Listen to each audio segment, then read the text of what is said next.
Hi there, I'm Andrea Koppel, and it's time for coffee, the podcast where you get to hear firsthand what the jobs and careers that interest you the most are really like. Hey there, Java junkies. Welcome to another K-Cup mini episode of Time for Coffee. By the way, K-Cups come in 3 sizes, single, double, and triple shots, or roughly 1 minute, 5 minutes, or 10 minutes in length. So if you don't have time to throw back an entire caffeinated career conversation, these K-Cup mini episodes of T4C can give you a quick caffeinated fix, whether you're on the go or you only have a few minutes to binge. So grab your mug and take a chug, because it's time for a caffeinated career triple shot K-Cup with my guest, Scott Roberts.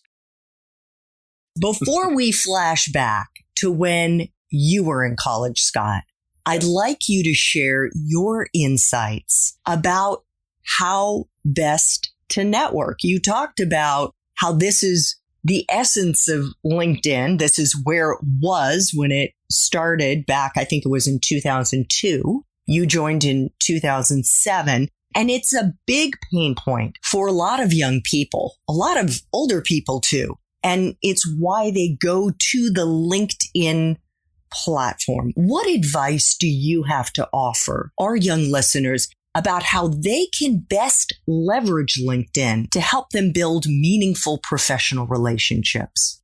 What I'll try to also do is answer not only how do you leverage LinkedIn, but how do you go about and think about networking? Because I think LinkedIn is a tool. LinkedIn is a network. LinkedIn is an environment, and it has incredible value. But I think it has to be put in the context of what are you trying to accomplish and what is your mindset and what is your approach more broadly, more holistically, because it's not just going to be, hey, go on LinkedIn and search for companies and just send invitations to people you don't know. I think it starts with how do you think about your network and what does that mean to you? And look, to be honest, I don't think I was so deliberate when I was getting out of college. I may have had more of a social orientation where I was comfortable with those things. But first of all, thinking about your social and your professional network as, and certainly on the professional side, as a valuable, lifelong asset that you create and you build and you nurture and you develop, I think is an important starting point. Because I think with that, just like if you invest money over time or you save and you put things away, it's the concept of how do you value that?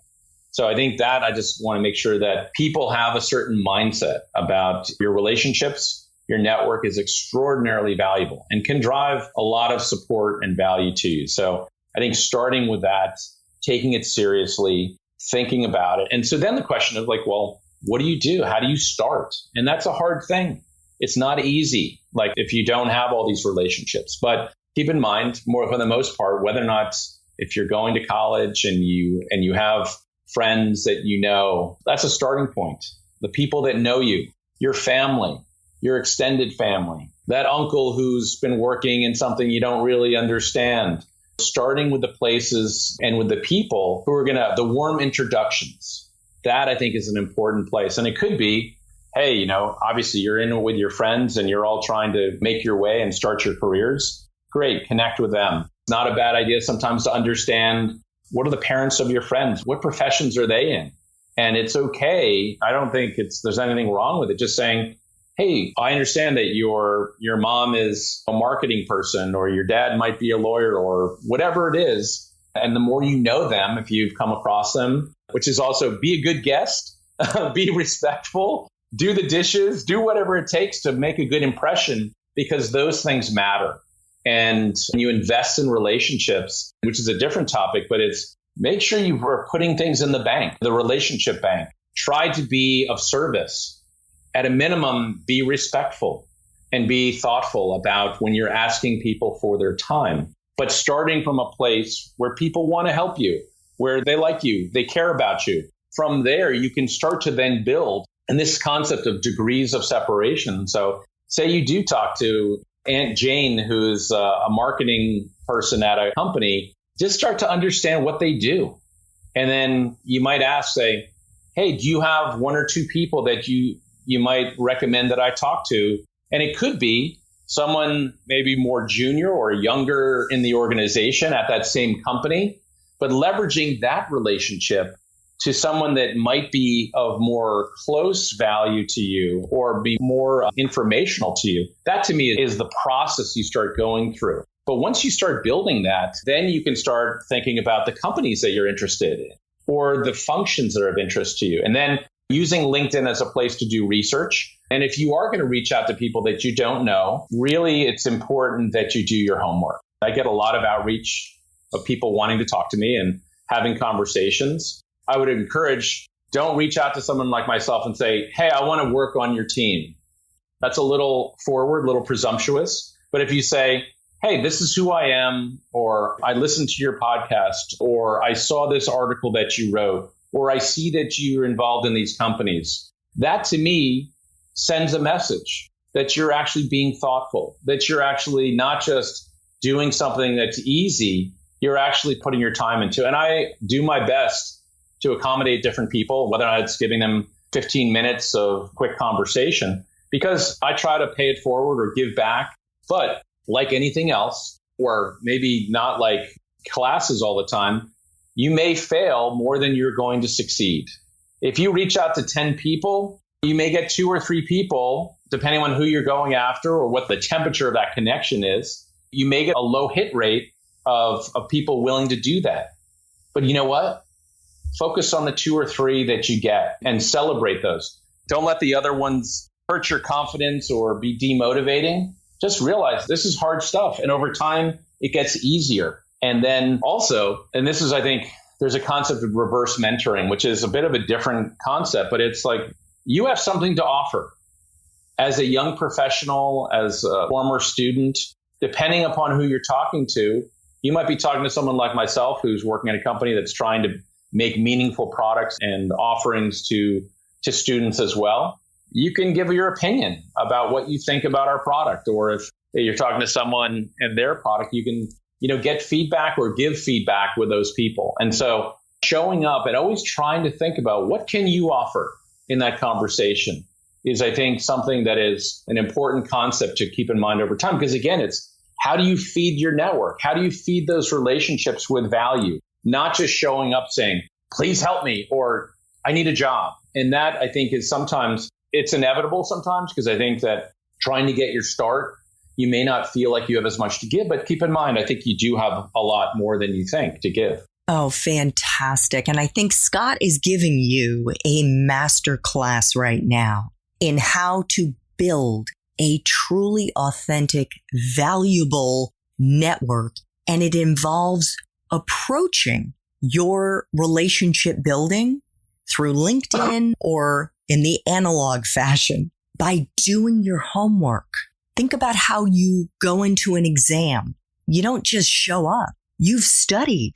You've read the textbooks. You've maybe done some additional reading and went to office hours and talked to the professor. That's the way you need to approach reaching out to someone like Scott. You want to make sure that it's going to be a fit and that you're demonstrating to him that it is going to be worth his accepting your ask, that you have read his articles on LinkedIn, that you have looked at some of the companies, many companies that he's invested in. Do you use any of those products? What feedback can you give him on any of those products, whether it's on LinkedIn or whether it's any of the other startups that he's invested in? Scott, one other thing very quickly before we flash back to when you were in college, and this relates very much to the way that somebody curates a network. And it's something I know that you've given a lot of thought to, and that is how our young listeners should approach managing their own professional brand. What advice do you have for them as to how to do that well? Sure. And it's interesting when I think about when I graduated from college, the tools and the distractions or the power. We didn't have the phones. We didn't have the social media. We didn't have many things that people have now. And I think the tools at the disposal of young professionals is incredible. But I think you need to be really careful and thoughtful as well. Look, you don't need to dress up in a suit and take a very formal picture and put it on LinkedIn, but Try to avoid having a picture that's not as professional. Be mindful of there is a big difference for us. And I think not just because I work at LinkedIn, but how you show up on LinkedIn in an environment like that versus Instagram, or I don't know if young people are using Facebook much anymore, but I'm shaking my head no. I know when I see my young daughters on TikTok, I know that it's even maybe Instagram is not the thing they're using necessarily. But I think the point here is being thoughtful about how you present yourself and stepping in the shoes of a viewer. As much as I don't want people to feel like, oh, you're being judged all the time, you are sending a statement about how you're presenting yourself. And I think that there are countless resources specifically around how to create good, compelling LinkedIn profiles. Again, you don't have to come across as staid and boring, and show your passion, show your interests, specifically as it relates to professional pursuits. And I think that also the sharing of content, this idea of how do you contribute to LinkedIn and the feed and the network, it's like you're participating in this network, not just a viewer, but actually a contributor. Whether or not you find an article and you read it, you think it's of interest, and you might say, hey, just read this interesting article about remote teletherapy, or which is the company Ginger I'm an investor in, or the sleep tracking device of Aura, which is being used by the NBA to help them manage during COVID. And again, yes, that's another company I'm involved in, but find your thing that you have interest in, and you don't have to feel like you're being judged. Just share, and then people may notice that, and then they'll start to see, oh, wow, how are you showing up? What things are you bringing to the table? What insights might I get from watching what you're sharing? Because it's like, oh, that's interesting. And there are people that I follow and people who are voracious readers or who contribute that show up in my feed. And I'm thinking, wow, I'm learning a lot about that person just by what they're sharing. That doesn't mean you have to share every couple of hours, but it's participating in the network is an interesting way to reveal who you are, and it helps manage and build your emerging professional brand. Thanks for tuning in to this K-Cup mini episode of Time for Coffee. If you want to listen to our entire caffeinated career conversation, please check out the show notes for this episode. Thanks so much for listening to Time for Coffee, where the professionals in the jobs that most interest you always have time to grab coffee 24/7, no matter where you live. I have one quick favor to ask you. Remember to rate, review, and subscribe to Time for Coffee. Thanks so much.